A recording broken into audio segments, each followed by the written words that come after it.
So, as MTG is preparing to make her exit, she is not holding back. And she's saying things that anyone with common sense is not shocked by, but she's getting into what's happening behind the scenes, what the Republicans in the House are saying about 45/47 behind his back while praising him publicly, dragging him behind closed doors.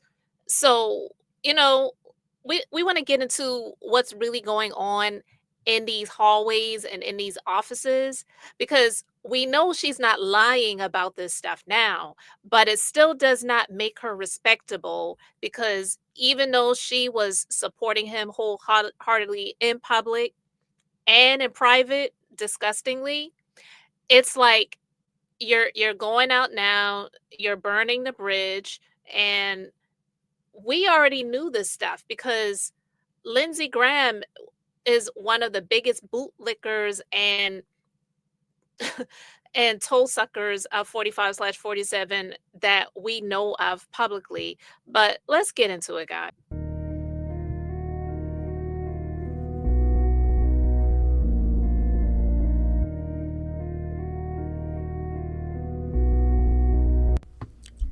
What's up? Welcome to the Being Beautifully Honest podcast and channel. Thanks for being here, being subbed. If you're not, hit the button. And if you're listening on YouTube, hit that like. It's like walking in the room and hitting that light switch.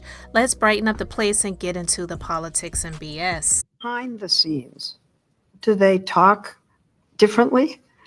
Yes. How? Oh, it would shock people. Well, let's shock people. Okay.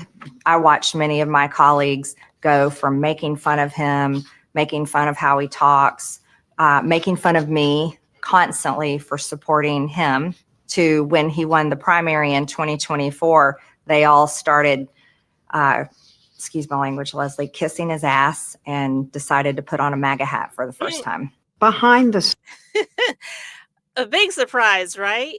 Because they didn't want him back. They never wanted him in the first place. Okay? And that's just a little clip from the 60 Minutes interview that she recently did. But listen, guys, accusing her own colleagues, the House Republicans, of being two-faced and these fake loyalists who smile at him in public and then turn around and unload their real feelings about him when the cameras are off. This is not a surprise. This is all because it's fair. We don't need people in office that are afraid to stand up, because how can you represent anyone when you're afraid to speak up? He had them all in a chokehold the first go around because they really were stunned and surprised that he was the one that made it. And then they became subservient to him throughout.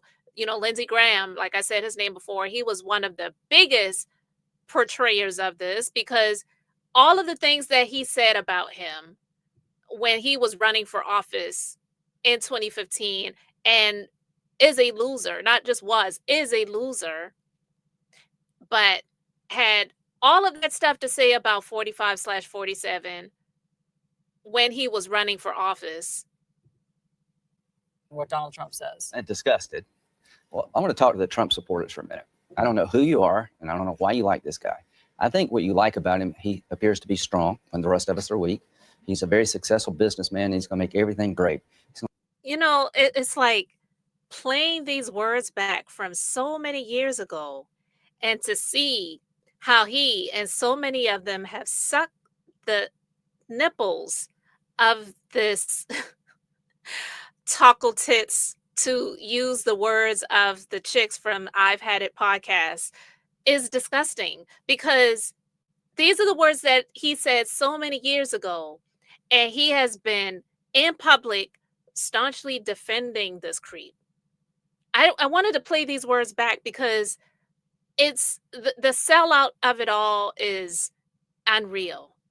I'll take all the problems of the world and put them in a box and make your life better. That's what he's selling. Here's what you're buying. He's a race-baiting, xenophobic, religious bigot.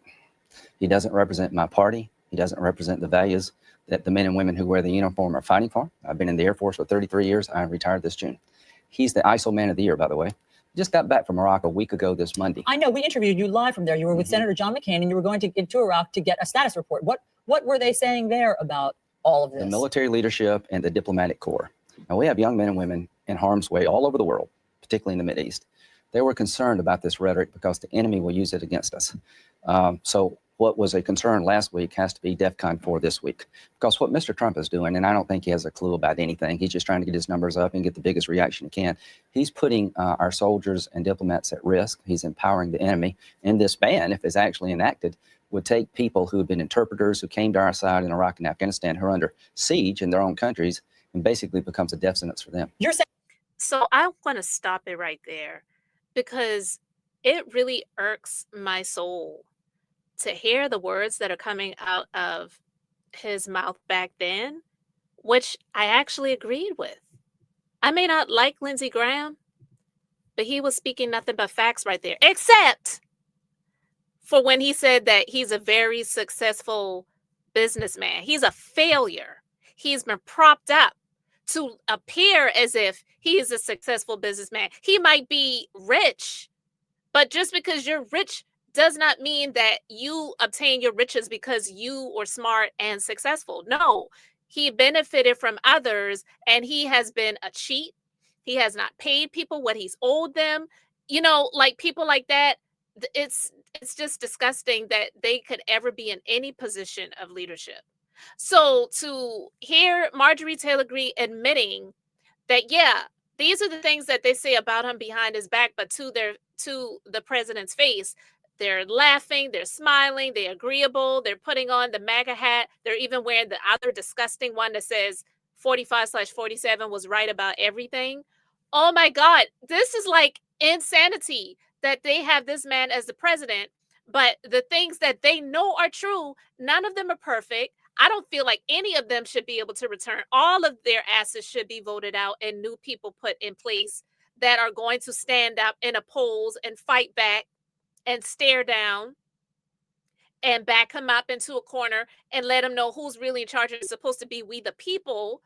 They have allowed so much to happen that it's come to the point now where he can say all of the disgusting things that he says in public and they just don't say anything about it, or they will find some way to agree with him. It's sad, but these are the state of affairs that we are in right now. And it's going to take people really getting all of these people like Lindsey Graham and the others up out of office because they don't deserve to continue to be there. The fake loyalty, the two-facedness, if that's a word, they smile at him in public and they scowl at him in private. Now, whether you like Marjorie or not, the things that she's saying, it's deeper because, like I said, this is about fear. They're afraid of him. There is so much division and all of the whispers of the fears and the detriment to so many people in this country that's going on, but yet they're not public about it, is why they need to be up out of here. They can't afford to publicly break with him because they don't want to privately deal with the chaos. And also, they don't want it to mess up their own lives. They care more about themselves than anyone else. And people who are representatives, that's not what it's supposed to be like. They're not supposed to be representing others when they're only thinking about what's beneficial for them. So we know she's telling the truth. It's not about whether you like her or not, but it's a house full of people playing both sides. And we see she's leaving. And I've heard that there are so many other people that want to defect. They don't want to be a part of it anymore. And it's sad. And really, they shouldn't be there if they can't stand up. But the whole thing about them just wanting to leave and not stand up, they never should have been there in the first place. So I want to know what you guys think about all of this. Let me know your thoughts in the comments. Thanks for being here, liking, and subscribing. I'm Beth, just being beautifully honest. So until next time, I wanted to keep it brief, beautiful, and now I'm going to say bye.